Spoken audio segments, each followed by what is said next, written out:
All right. Welcome, welcome, welcome. Um, Gotta find my share here. Share. And make sure I share the right thing. I'm gonna just share this guy here. All right. If you were planning to join a discussion about the history of bicycling in Illinois with the author, you're in the right place. Right. Thank you for being here. I'm going to do a quick little introduction for those, either a reminder, or if you're already familiar with Ride Illinois, or if this is the first time you've joined us for an event or a webinar, just kind of give you a quick rundown of who we are and what the organization is all about. So we'll kick it off with that. Actually, going to start with an agenda of what we'll be discussing tonight. Not a really deep agenda because I know you're all here. You want to hear from Chris and also be able to ask some questions. So we're going to do a quick commercial, do a little housekeeping, and then we'll switch off to the main event. Yeah, so Ride Illinois, our main focus is state level policy related to biking. Um, Also adjacent, walking, a little bit of micromobility, sustainability. It's all related in the end. Our mission is to make Illinois better through biking. We know that when it's easier and safer for adults and children to move about by bicycle, that leads to stronger communities and places people want to live.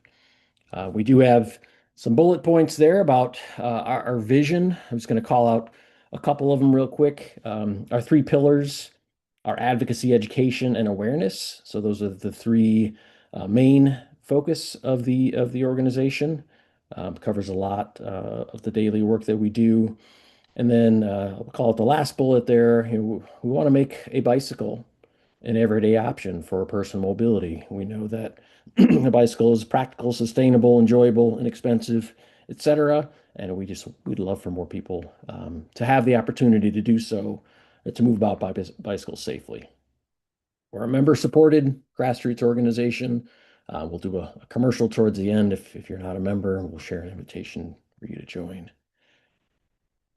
Small and mighty staff. Savannah and myself, who are on the call tonight, are full-time employees, and then we have three part-time employees, Jessica, Ben, and Elizabeth. And I think I did see Elizabeth was here tonight.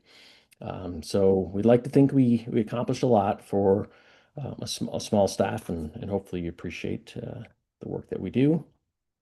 You've all been through plenty of webinars, plenty of Zoom meetings in the past. So just a reminder, how we're going to kind of conduct the discussion tonight. This is being recorded. I mentioned we'll put it on our YouTube channel. Feel free, if you'd like, to introduce yourself, name, city, if you're involved with an organization. And I also thought, based on the topic of discussion tonight, tell us about your first bike. Maybe I'll share about my first bike later on. We're going to give Chris the floor, and it sounds like you got a little bit of a presentation, Chris, and you'll talk to us about your book and really you know, the labor of love, if you will, that went into it. So, but let's be respectful. Um, Stay on mute. We'll use the chat for questions, but also once kind of the presentation is done, we'll open it up if folks wanted to come off mute and ask questions as well. Our email address, the info email address, is an easy one to reach us at. Um, and if you're not acting appropriately, we do reserve the right to click the button and remove you, but I don't suspect that will be an issue.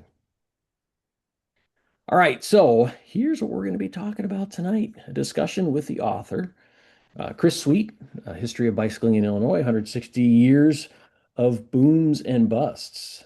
So super excited to talk to you, Chris. I have my copy of the book here. Admittedly, I'm not the best reader to begin with as far as volume. I'm about halfway through, so you don't give away any key details about the second half, though I'll probably forget by the time I get to it. And without further ado, not ready for Q&A. I'm going to stop sharing. And Chris, it sounds like you've got some slides you want to share. So Absolutely. Yeah. get that set up. There shouldn't be a whole lot of spoilers for you, Dave. I haven't found a good way to condense the whole book into a webinar. So usually when I do these, I focus on the boom period, which is the bulk of the book as well. So that'll be most of what we talk about th this evening. Let me go ahead and bring my slides up. And let me know if you're not able to share it. Oh, you're good. Okay.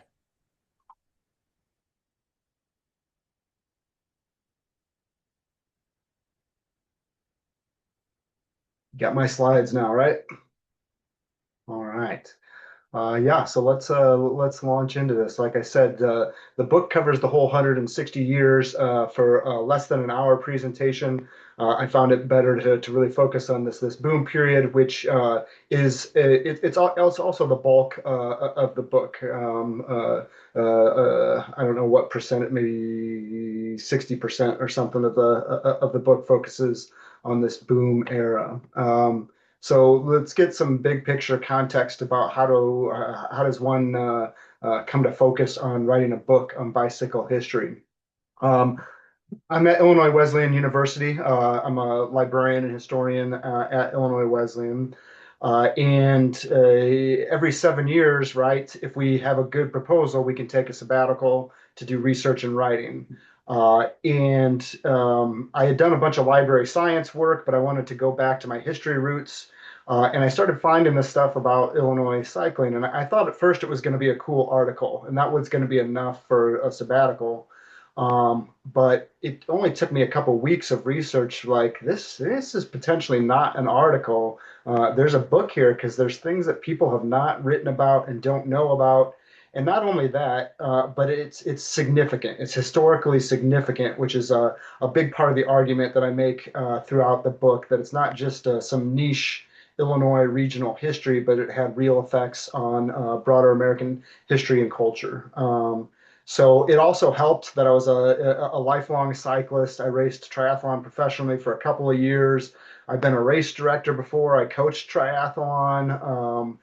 So that experience helped me to write certain parts of the book, particularly like the racing parts and anything about the mechanics of bikes. I've been a lifelong Illinoisan, and then from a research perspective, it's easier often to do the research where you're close to the materials. Everybody's talking about digitization and AI and everything. AI would have absolutely no clue about this kind of material because I traveled around and found paper documents that have never been digitized. Chicago History Museum was the best. Newberry Library was outstanding. Chicago Public Library had some good stuff. And then there's a place called Bicycle Museum of America in a little town called New Bremen, Ohio. University of Michigan, Henry Ford Museum, right? So this is where a lot of the research came from. And then newspaper databases were also quite helpful. So for today, like I said, we're going to focus on the boom, and I'm going to persuade you that the history of Illinois, cycling in Illinois, had significant and demonstrable impacts on broader American industry, social life, and culture. It's not just about the bikes; it's about these impacts. I'll move pretty fast. We'll do questions at the end.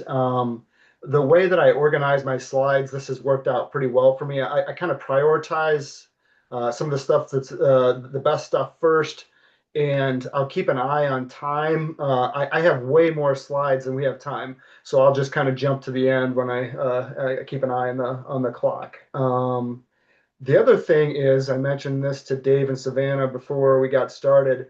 There's a couple of slides in here, and they come a little bit later on, where it's fun to have other voices other than mine take a turn reading some of this stuff. So this would be historical primary source quote material. If people are willing to read, you can certainly unmute and take a stab at it. You're gonna kind of it's kind of gonna be a cold read because I can't get you the stuff in advance like I do with a in-person presentation, but I'll probably have maybe Dave and Savannah go first. You can kind of see what that's like, and then I'll see if anybody else wants to jump in. That'll be a little bit later on. And we don't mind picking people either, Chris. Yeah. The main thesis, right, was about the fact that Illinois, it's been forgotten how big the bicycle industry and bicycle culture was and its impacts. But then there's a secondary thesis that I track throughout the book. And this is really about how people think about bikes throughout history and up until today. So I'll do a quick read through this one. Boulevards crowded with wheels. The riders are from every walk and avocation of life. Merchant prince, the mistress of fashion, minister of the gospel, miller, milliner, and the butcher and the baker and the candlestick maker all roll along in one grand procession, indifferent to all social and business distinctions, each feeling a fraternal interest in all the rest, and each yielding a cheerful obedience to the code of ethics that governs the democracy of the wheel. I really love that democracy of the wheel statement. And so the writers at the time, right, they're making this argument that bicycles contributed to a more democratic society where everybody participates, right, and there's some equality involved. At the time, they really were not talking about everybody. They were talking about primarily white, middle, and upper class males. But this is one of the arguments that I trace. This was a fun one to find. In the 1900 census, census is usually pretty austere, right? Not prone to elaboration. But nonetheless, the census says it's safe to say that few articles ever used by man have created so great a revolution in social conditions as the bicycle. So this was coming at the end of the bicycle boom period, but it gives you kind of a sense that how big cycling was, at least for that decade. So this is your history refresher. If it's been a while or if it's been never that you've looked at Illinois history kind of compared to bicycle history. Going way back, 1818, Illinois became a state. Chicago wasn't incorporated until 1837. 1870, Chicago's still pretty small, right? 300,000 people. And that was the early era of the bicycle. The Great Fire in 1871, I'm sure some great old bicycles and bicycle material was lost in that fire. We'll never see it. But then Montgomery Ward's Haymarket Riot. And so then on the right-hand side, some of the bicycle stuff, 1868, first bicycle fad or boom started. 1879, the Chicago Bicycle Club was formed, the Pullman race.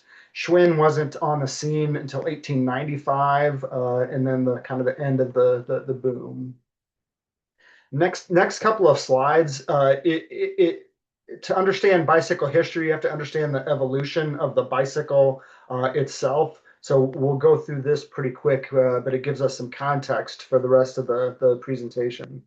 The first thing that's kind of like a bicycle are these hobby horses. 1817 in Germany. The German term is Laufmachine, running machine, right, in German. And so they're foot propelled. There's no pedals on these things. What they do have is articulated steering. So that front wheel moves, right, kind of like a modern bicycle. The physics of that, whenever we start to lose our balance even a little bit, we're turning into the fall, and it allows you to stay upright. There weren't any brakes; you just drug your feet. They were popular for a little while, but it was really only a couple of years, and then they went away. They didn't come back until about 1863. This is when there was a big innovation. The pedals were mounted on the front of the bicycle that you see over there. These kind of bikes were called bone shakers or velocipedes, and you can kind of see why, right? In this case, it's a wooden rim, a wooden spoked bicycle with a steel rim. That's going to transfer a lot of shocks to you. Some of them were steel spokes and a steel rim, so that was the bone shaking. The image is a really interesting bike. It's probably the only one.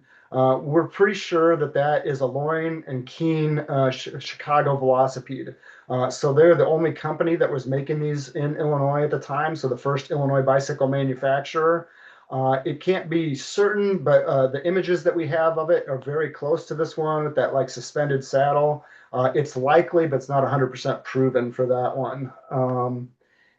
So 1868 was the first time that I found documentation of a velocipede in the state. Illinois, in terms of bicycle history, Illinois is a minor player at this point in time. The East Coast, there was definitely more going on with velocipedes, but our time will come. Uh, the book, for those of you that have seen it, the book has 50 black and white images. In the course of doing my research, I found 700 images related to bicycle history, and there's so much great stuff that I wasn't able to use.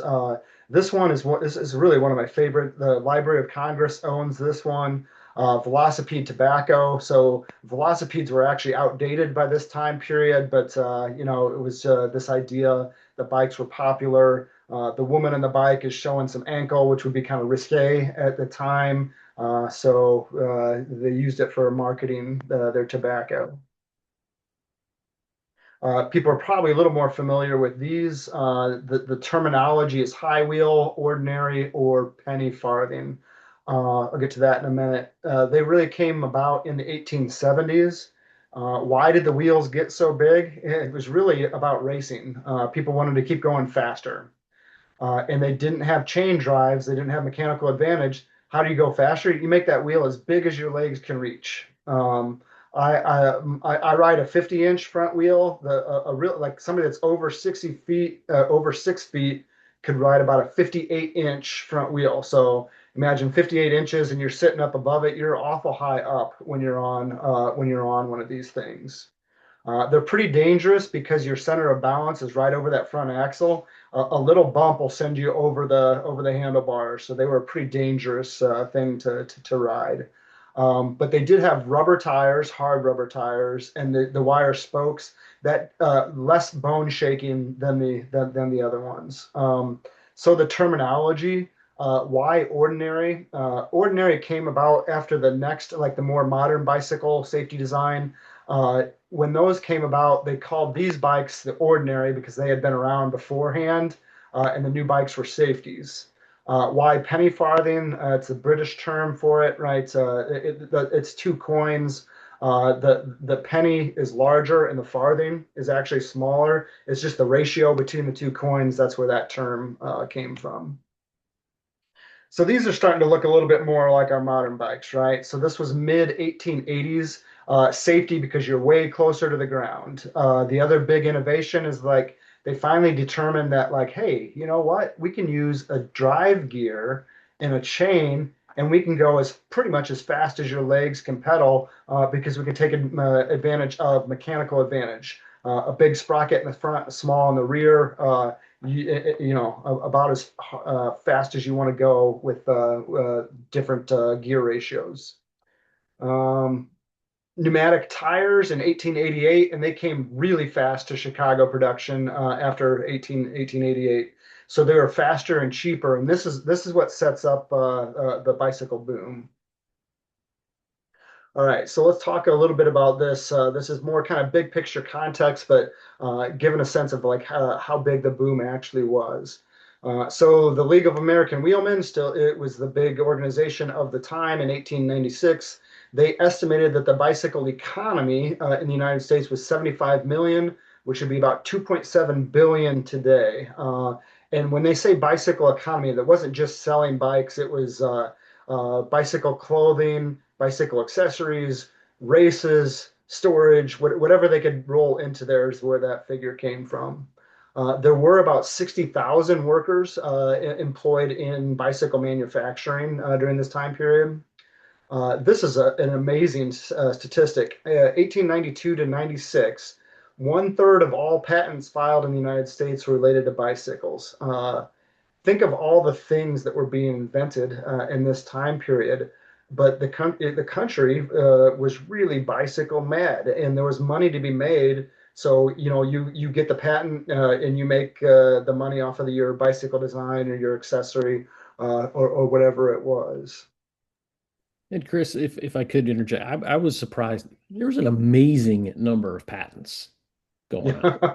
Like, Yeah. If you imagine that it's a third of everything that's being designed, 25,000 per year. Yeah, it was crazy. Uh, a lot of the things were never made. Like there's so many cool bicycle designs that would be very historically significant that I found, but somebody just thought it up. It's kind of like those old Da Vinci things that they like they think Da Vinci invented a bike. That's been debunked. It's not a real thing. But yeah, it was huge. Here's some more context. 1897, bicycle exports peaked at 7 million or 255 million. So the bikes weren't staying in the United States. They were being sent all over the world from Chicago and from Peoria. 1898, bicycles ranked ninth among all US exports. But what's important to note here is this isn't just like manufactured good. Bicycles were ninth when you include things such as iron, oil, copper, and leather. So this was a big business for a time. How about racing? The Pullman race took place in Chicago. It was one of the older ones, and it was a big race. A lot of people could enter. It was handicapped with the slower riders starting first and the faster riders coming up in the rear, and they're all supposed to kind of coalesce towards the finish. The papers weren't always to be trusted, but they said 200,000 spectators. And if you imagine the total population of Chicago is a little over 1 million at this time, that's pretty good turnout for a bike race, right? Uh, they had these big bike shows. We were talking about the Chicago Winter Bike Swap, which is sort of the Chicago Winter Bike Swap kind of happened about the same time these winter bike shows happened in Chicago. And they had 100,000 people attend these winter bike shows. I looked up Interbike was the last big one. There's nothing that even it was 20,000 a couple of years ago at its peak. 1897, 300,000 Chicagoans were riding. The picture on the left is the Fair department store. At one point, they sold 1,000 bikes a day from this store.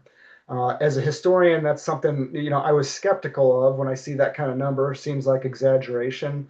I spent some time tracking it down. And there were newspaper accounts.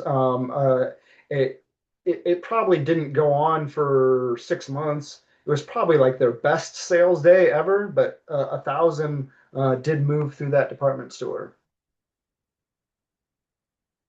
Uh, as a historian, I definitely like when I can find empirical data. I'm not making subjective arguments, right? If I can find good hard numbers. So this was neat. Two Chicagoans, they had a bet. They were like, no, no, one guy's saying cycling's not as big as you think it is. The other guy is like, yeah, have you been downtown during commute? Like how many people are coming through there? So they had observers, right, placed at all the major thoroughfares coming into downtown. They counted between 6 a.m. and 9 a.m. The count had 10,500 riders, if you can even imagine what that would have looked like, including 521 women, 300 boys under 12, 134 black cyclists. That peaked at 211 riders per minute on Jackson Boulevard. So I needed a comparison point for that one. Copenhagen, they do similar bike counts. In Copenhagen, peak time about 38 riders per minute. Cycling was different than it is now for sure. A little bit more about Illinois, and this is bicycle industry in specific. Chicago, they may have been kind of tooting their own horn, but they said Chicago is the bicycle center of the United States, and that was actually what I wanted as the book title, but the press decided that to change the title. This Chicago Bicycle Directory, that's the image on the right there. That directory says 2/3 of the country's output of bicycles and accessories come from within a radius of 150 miles around Chicago. The bulk of the trade is handled in the city proper. Right. So we draw a 150-mile circle around Chicago. What do we get? We get all the suburbs. We get Peoria. We get Milwaukee, and we get Gary, Indiana. That's where bicycle manufacturing was taking place. And this might seem like exaggeration, but some of the manufacturing statistics that I found, I think it's actually pretty close. So this really supports my argument, right? This is some data about why Illinois was so important. Here's some more data. So this is the 1900 census of manufacturers. This is different than our the census that we have now. This was a census of manufacturing, and this was as bicycles were waning. But they found that for Illinois, bicycle manufacturing was 8.9 million, or is 28% of the national total. The highlighted piece there, Illinois' total value is greater than that of all the New England states combined. So I put that in there because bicycle history has been skewed towards the East Coast. And history gets skewed for a variety of reasons. That is where cycling started, and that's the earliest that velocipede history. Definitely East Coast. I'll give them that. Uh, this time period, I'm saying that the locus should have shifted to the Midwest. Part of what my book is trying to do is accomplish that shift back to the Midwest with bicycle history. Uh, as I was doing this research, I kept seeing companies that I'd never heard of before, and there were so many of them. I was like, all right, I'm a librarian. I got to make a spreadsheet. So I have this spreadsheet. Every time I came across an ad or a mention, the Wheelmen, the organization, the Wheelmen, they have a historical spreadsheet like this, and that's what I started with. But I kept adding to it. So I found 500 bicycle companies before 1900 in Illinois, and they had 800 different models. So 500 bicycle companies. A lot of these guys were your local hardware store, Tom's hardware store. They'd actually buy bikes from someplace else, and they just make a cool head badge and they put it on there. So they weren't necessarily manufacturing them. Another thing a lot of shops could do is you could buy the pieces. You could buy the frame parts. So chain stays, top tube, down tube, headset, and crankcase, and you could braze those all together. So some did that, and then there were the people that manufactured. They actually made everything. We'll talk about a few of them later. Bicycle directories. I found some of these were all those places. I don't think I think I found some at Chicago History, some at Chicago Public, maybe Newberry as well. But I just tracked bicycles as a heading. So look at the boom, right? 1890, 13, 1895, 144. We kind of missed the peak. The peak was probably between 1895 and 1900, but 300 and 1900, crash 41 in 1905. One bicycle shop for every 4,235 residents. And that, what is it today in Chicago? 1 to 73,000. Again, a good kind of a contextual piece of information. The biggest bicycle manufacturer is the company called Western Wheel Works in Chicago. The factories, they're 25,000 square feet. It was huge. They produced 57,000 bicycles in 1895 and 70,000 in 1896. The buildings there, it's Cobbler Square Apartments it became Dr. Scholl's factory for most of the 20th century. It's Cobbler Square's apartments now, is what that building is. So they peaked 100. They made 100,000 bicycles in 1898, about 300 per day. Uh, Everybody, if there's 500 bicycle companies just in Illinois, you've got to do things to distinguish yourself from everybody else. So they would hire some of the best artists in the country. I've actually got one of the originals of this. I love this lithograph here. The artist is Frederick Winthrop Ramsdale. And so this was a poster made to help sell Western Wheelworks bicycles. Uh, I think all of us have heard of Schwinn.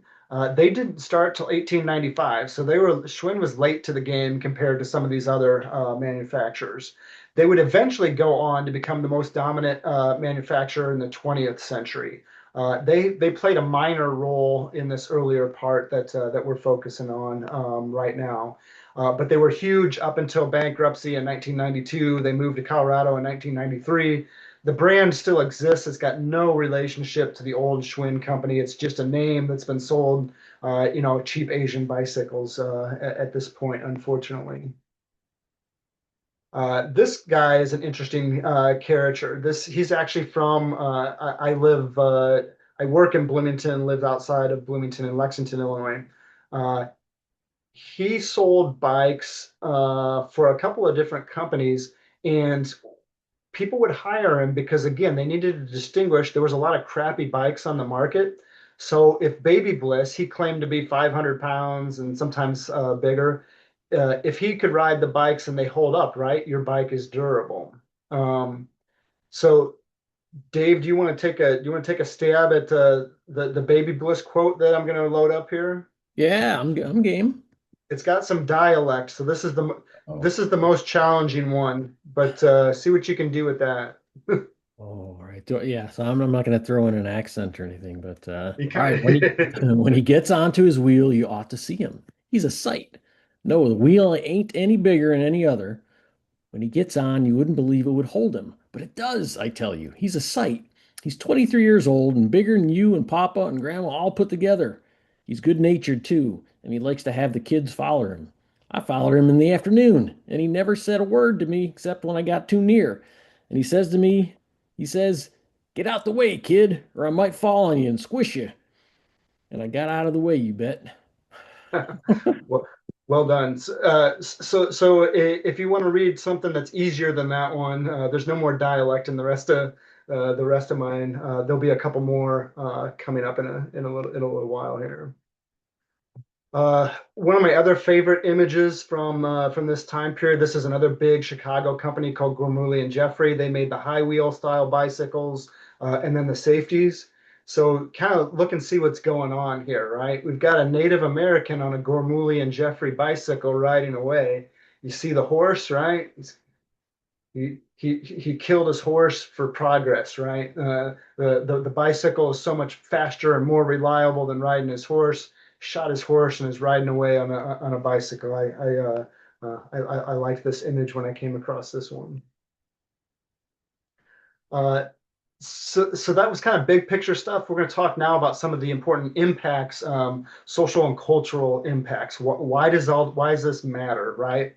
So there's definitely a relationship to the temperance movement. This is all part of the progressive era, particularly women's rights, suffrage, dress reform, right to education, independence from the male-dominated patriarchy, labor rights and protections, reduce corruption in government. This is the same time period, right, as Upton Sinclair and the muckrakers were exposing the horrors of the factories in Chicago and elsewhere.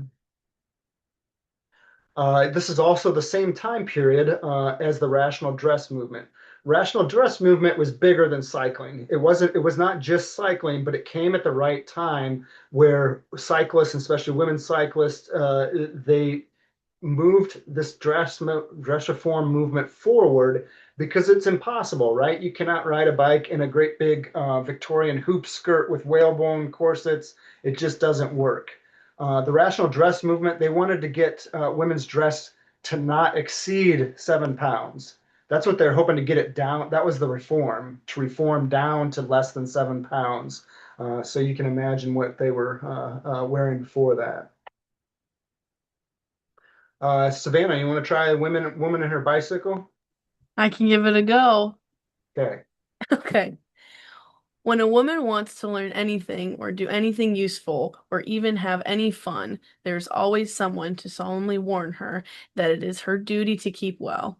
Meanwhile, in many states, she can work in factories 10 hours a day. She can stand behind counters in badly ventilated stores from 8 o'clock to 6. She can bend over the sewing machine for 5 cents an hour and no one cares enough to protest. But when these same women condemn sedentary lives indoors, find a cheap and delightful way of getting the fresh air and exercise they need, they so sorely there is a great hue and cry about their physical welfare. All right, thanks.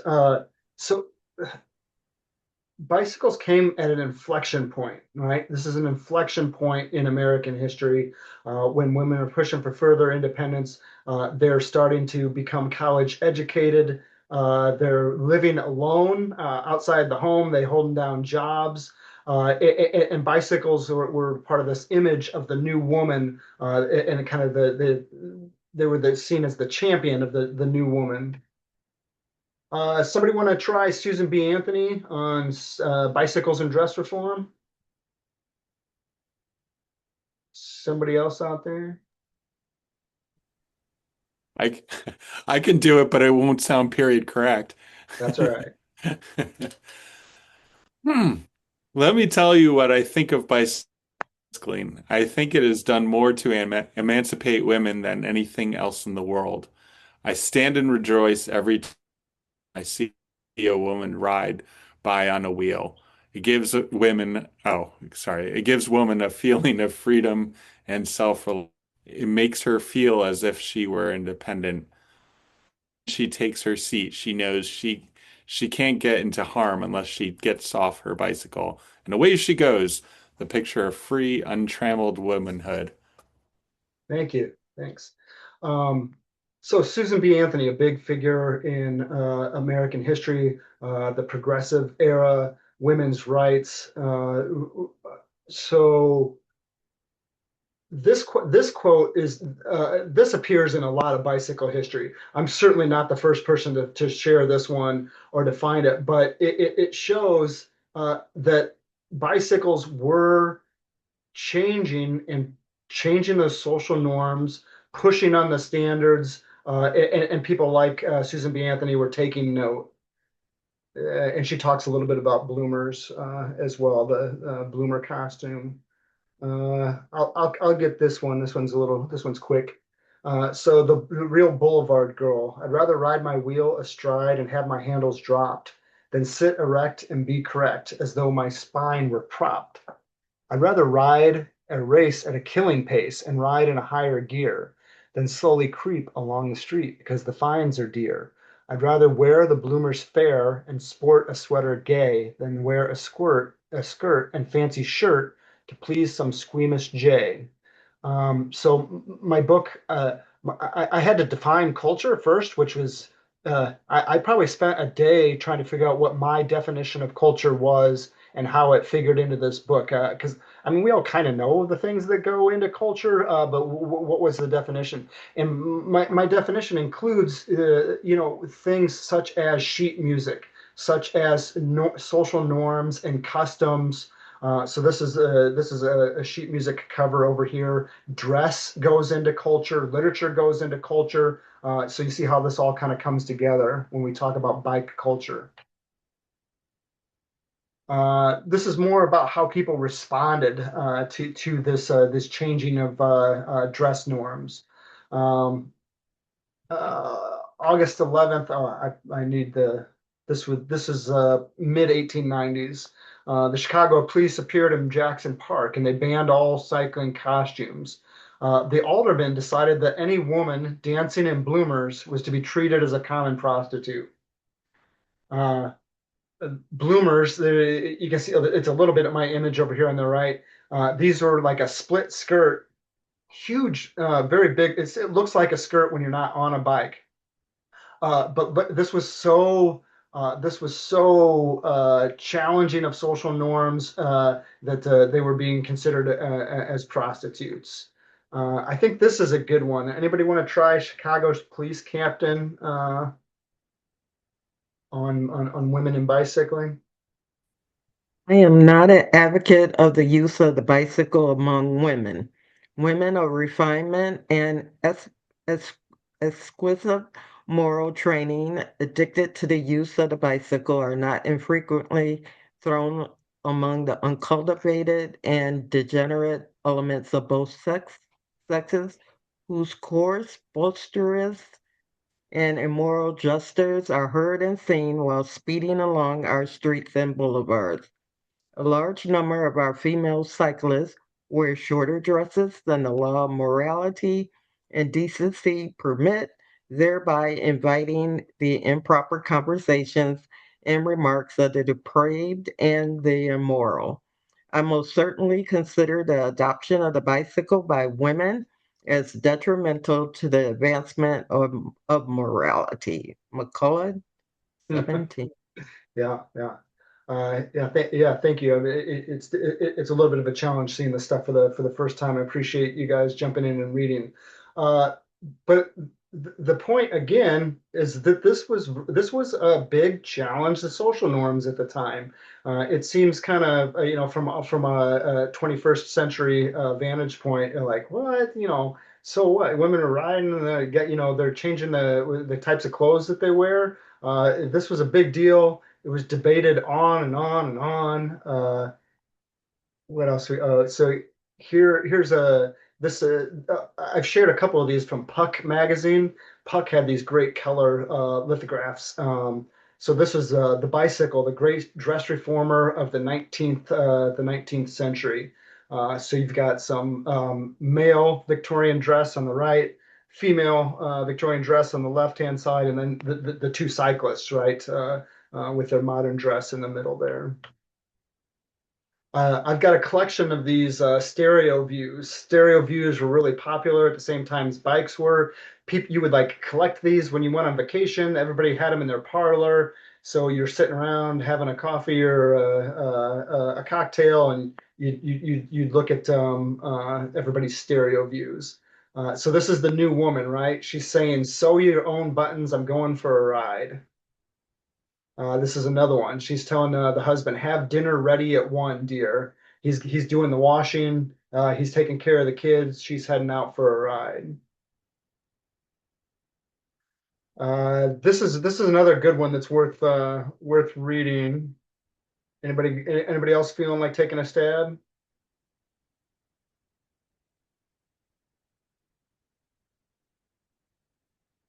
Nobody.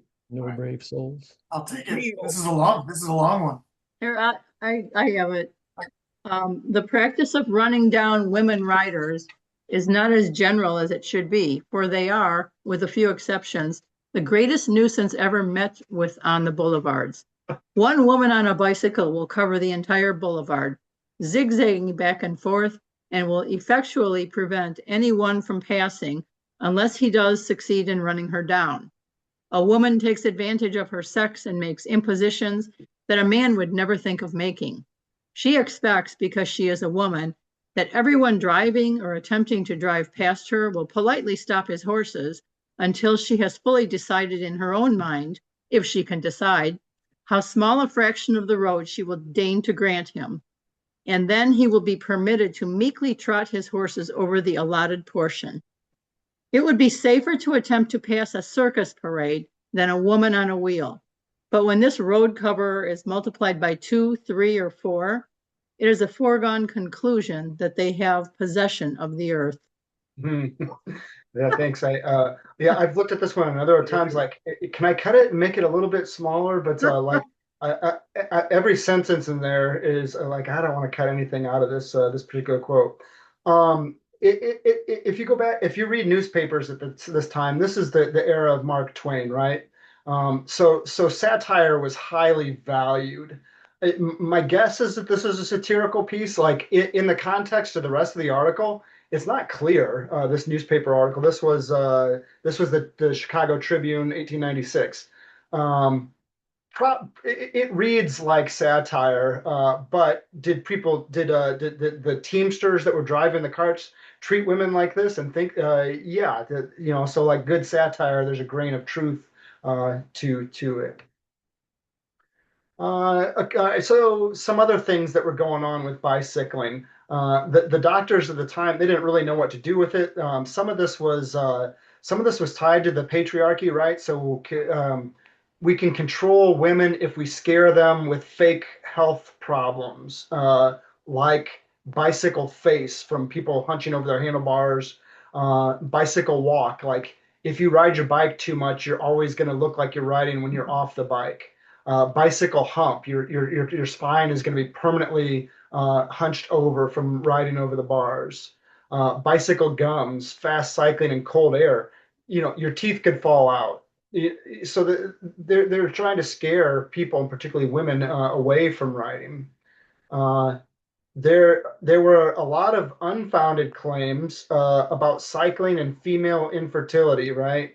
Oh, you can't stress yourself on a bike like this because you may not be able to have children, which would have been definitely a detriment or a deterrent for women at the time. But then there were women, and there's a lot of these in my books. They rode centuries and beat a lot of the men. There were some great women racers in Chicago, and so after a while, they're like, hey, they're still having kids, they're still healthy.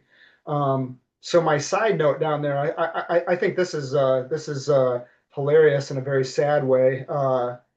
So in the 1890s, they said, well, women might become infertile from riding. But you know what 21st century, like modern research shows about like the ultra high mileage cyclists who has fertility problems?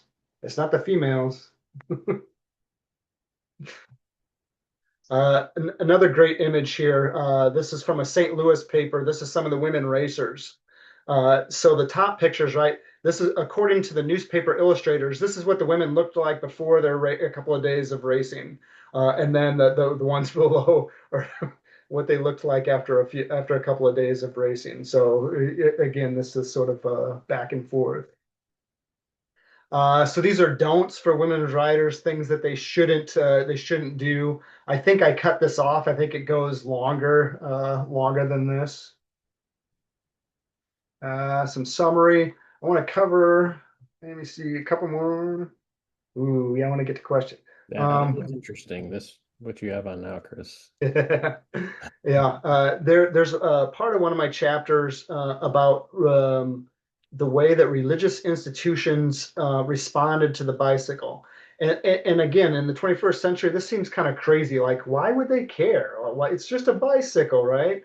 But the church had bad experiences. If we think about the scientific revolution in Europe, right? The scientific revolution in Europe really undermined the church's power.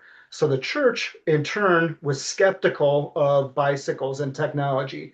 And their main concern was that it kept people out of church on Sundays. In the 1890s, 6-day work week was pretty common. Sunday was the day of rest for the Sabbath.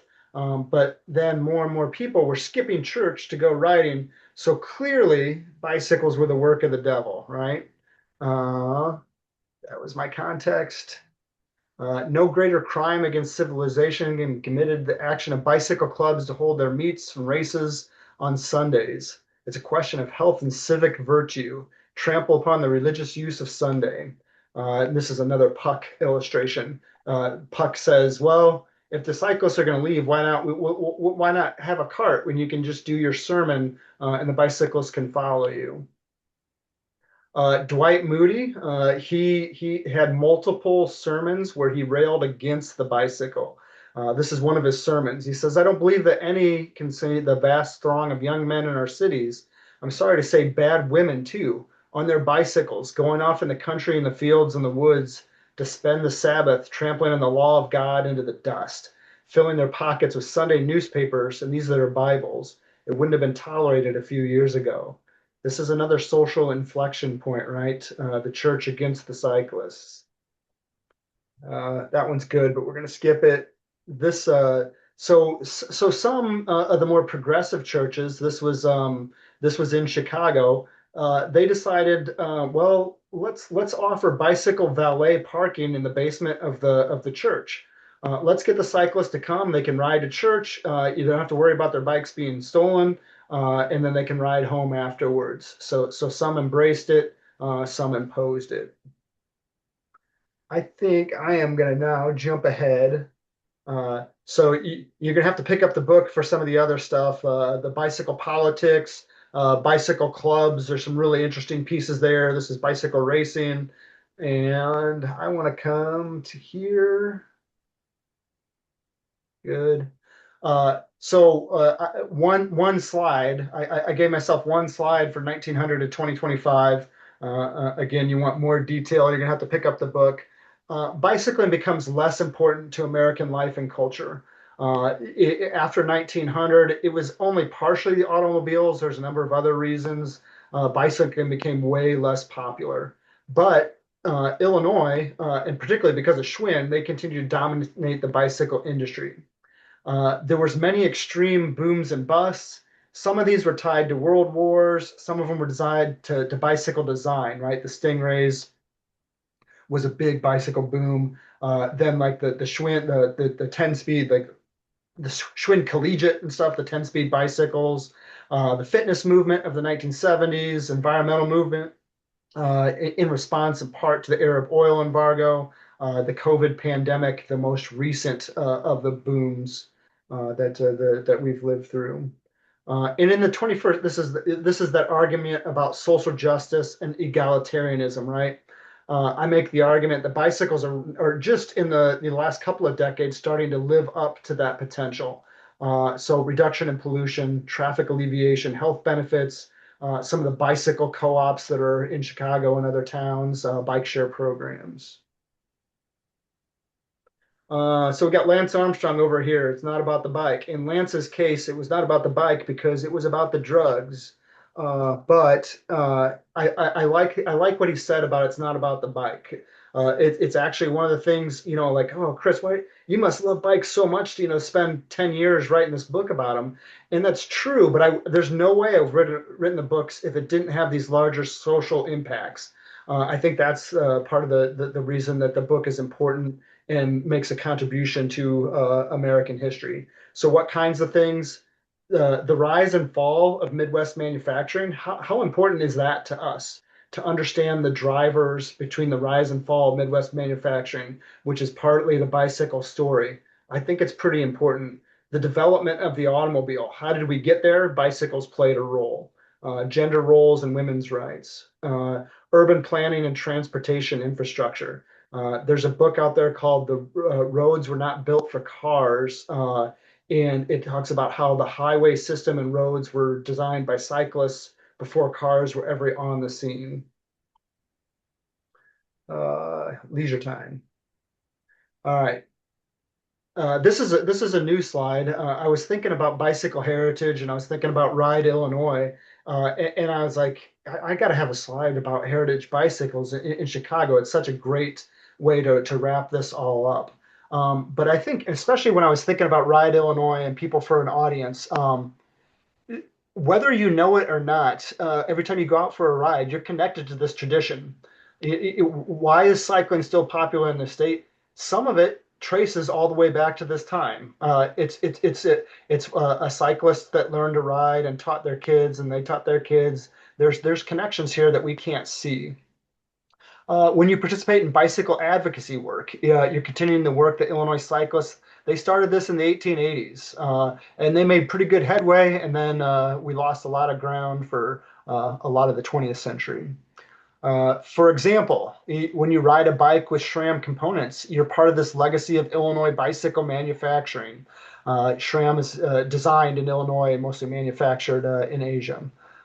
Bonus points though, right? If you ride a hand-built Illinois bike frame, Heritage Bikes is one example. There's a couple more in Chicago where they're still making handmade steel bicycles.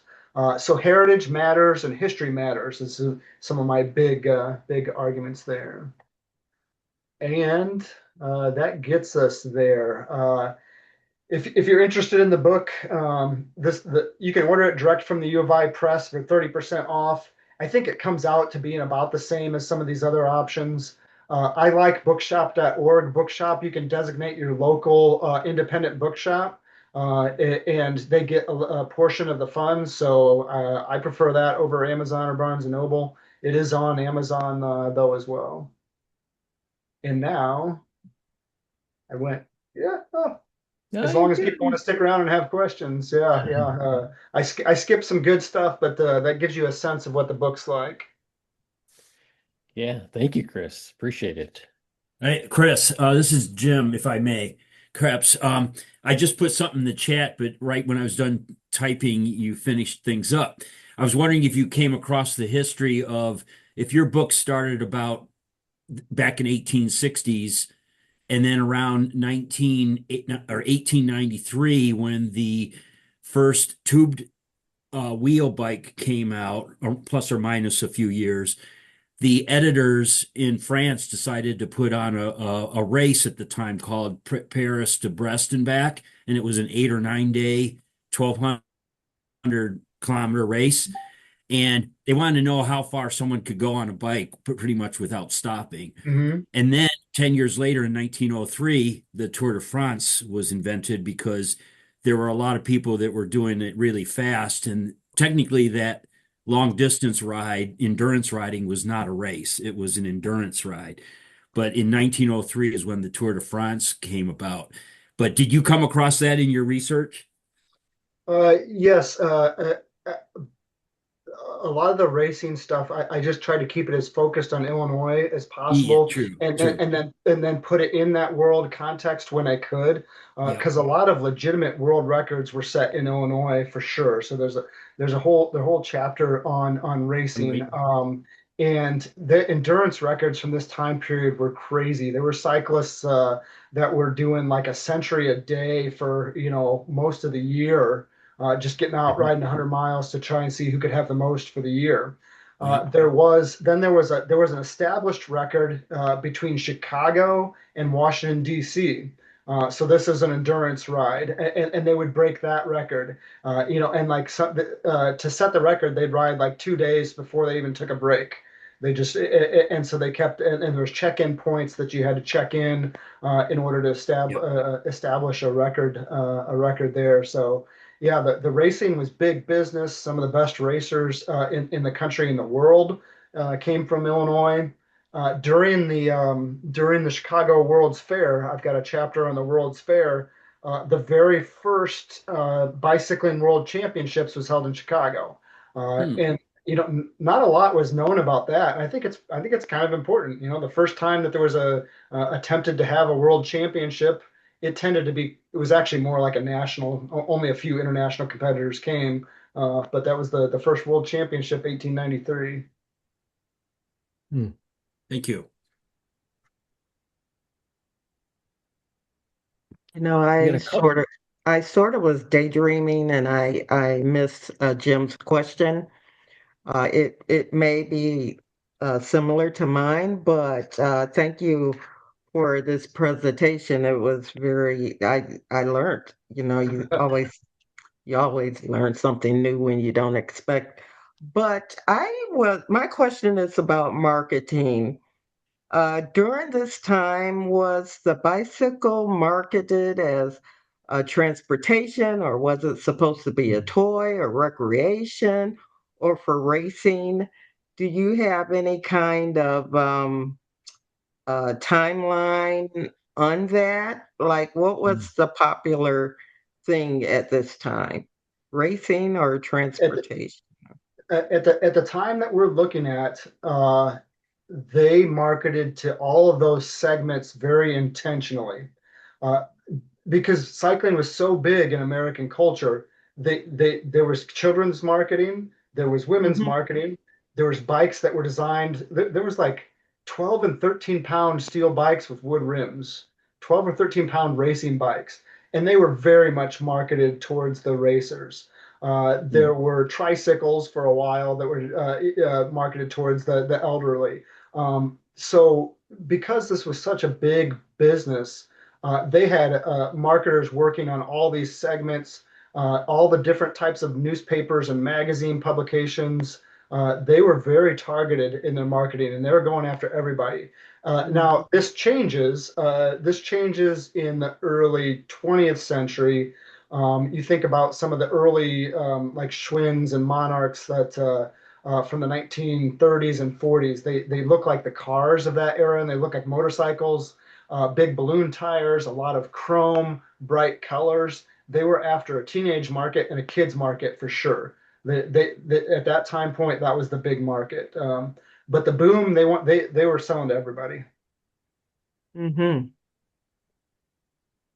All right, we had a And couple. again, I sort of asked this question too because as a Black person, I'm trying to determine in your timeline when is it that bicycles became a second class uh, Mhm. transportation? Because Yeah. now when you talk to Black people, now they're catching on to the recreation part. Mhm. But prior, I had a hard time getting people to ride because they would tell me, I have a car, I don't need to do that. And it's like, no, we're doing it for fun. Yeah, Mhm. I didn't talk much about the end of the boom, and part of what you bring up is why the boom ended. And I argue that it was primarily for social reasons. Motorcycles were on the scene and cars were starting to become on the scene around 1900, but there really weren't enough cars to end a boom that was selling millions of bikes a year. So what happened? It was no longer socially cool. Companies like Sears and Montgomery Wards, they drove the prices down so much. Beginning, let's say 1890, most of these bikes were selling for $100 in that day and age. By 1900, you could buy a Sears bike for about $15. So it was no longer socially elite, right? It's no longer the cool thing that the country club people were doing. Immigrants could ride, black people could ride at that time, and so we're gonna we're now gonna fly we're gonna fly airplanes, and Mhm. we're gonna buy cars for $1,000. So social norms switched, and yeah, people were using them to commute to work. You could buy a used bike for $2 or $3 or something like that, and so it changed, and it's kind of what you're alluding to now too, right? Like that it's second class transportation because it's the cheap thing, and people that have DUIs ride bikes, and why I can afford a car or Mhm. whatever, and definitely a lot of class issues wrapped up. I Mhm. like that. Maybe we do one more question, and Savannah and I were running a raffle behind the scenes. I think this is pretty, poignant for wrapping up the discussion. But are there any lessons from the bike booms that we can use today? I believe this Evan? Was that your question? I think. Yeah, Looks like yeah, Rudy. Yeah. Oh, Rudy. Yeah. Okay. yeah. I think there are a number of them, and I trace some of them. Some of the big picture stuff is about how they spoke about bicycles and bicycling in these big, ambitious terms. Mm. They believed for real that bicycles were going to be the thing that changed American society, and that led to a greater, more just, egalitarian community and democracy, right? So their big picture stuff it was spot on, except their actions didn't follow through. Their actions said, we're going to have a bicycle clubhouse in Chicago, and we're going to do all this cool bicycling stuff, but it's going to be $100 a year for you to be a member and do this cool stuff, which really limited it to middle class maybe, and certainly upper class. One of the few that survived is the anybody heard of the Saddle and Cycle Club? It's still in Chicago. And it's very elitist. Saddle and Cycle, I forget, like I don't know, it may be 10,000 a year membership or something now, up by Edgewater. So I think they were right in how they were thinking about it big picture. I talk about some of the infrastructure stuff that they wanted to make happen, and if bikes had hung around for a little while longer, our whole country would look different. They were building side paths, which are bike paths, separated bike lanes. They called them side paths, along all kinds of major highways that were for bikes only. They wanted an elevated roadway, a wood elevated roadway between Chicago and Milwaukee. Bikes only, lighted, places to stop along the way to buy food and stuff. So some of their ideas were like a little out there, but they were making moves on infrastructure that didn't happen again until the 80s and 90s and now. So yeah, I think there's quite a bit. And again, another plug, I guess, to pick up the book and see what some of the others are in there. Yeah, yeah. Well, I mean, this is great. I think you touched the like tip of the iceberg stuff, right? And I am enjoying the book. Again, I'm not a fast reader, but I'll get through it and maybe I'll follow up with some questions as well. Yeah. Yeah, really appreciate your time tonight, Chris, and appreciate everyone who joined us for the discussion. We pulled the raffle winners behind the scenes, just in the interest of time. So Robert and James, we will follow up with you all, and get to copy the book in the mail to you. And then I also noted that we'll be doing another webinar in April, probably April, May, and take a break for the summer when the weather's nice. But we'll follow up with everybody and invite folks, probably a discussion on state and federal legislation. Savannah, Rudy, and I will be heading to the National Bike Summit in a couple weeks. And then lastly, Savannah, I don't have the slides up anymore, but would you do a quick mention of our lobby day and an invitation for folks? Yeah, so we're all going to be heading down to Springfield for our Bike and Trail Lobby Day on April 17th. You can meet with your legislators, talk about some key bills moving through legislation, some key topics to make sure our lawmakers know what cycling means to you and as their constituent, how much it means to your community. There is a registration link. I can put some links in the chat. Upcoming event, Lobby Day, Gibbet link will be in there as well. And if you're interested in becoming a member, so there's a whole bunch of links, but hopefully you guys can join us. It should be a good time. You can meet fellow bicycle advocates in your area, and it should be a good time. I'm excited. Hopefully see you guys there. Yeah. And Deborah, your comment, you're going to be at the National Bike Summit? Mhm. Awesome. Okay. Yes, Fantastic. I'll be with Amtrak. Okay. Oh, wow. We know Ben will be quite interested in Yeah, that. he'll So definitely you be might have picking on someone with an air horn with you. Uh, all right. Yeah, thanks everybody. Thank you, Chris. Pick up a copy of the book. If you have any other questions, follow up with us. We will send an email with some links and a copy or a link to the recording as well. But yeah, very super informative. Yeah, thanks to Appreciate everybody you that all took a stab at reading too. It's definitely difficult on the spot. Right. All right. Everybody take care. Thank you.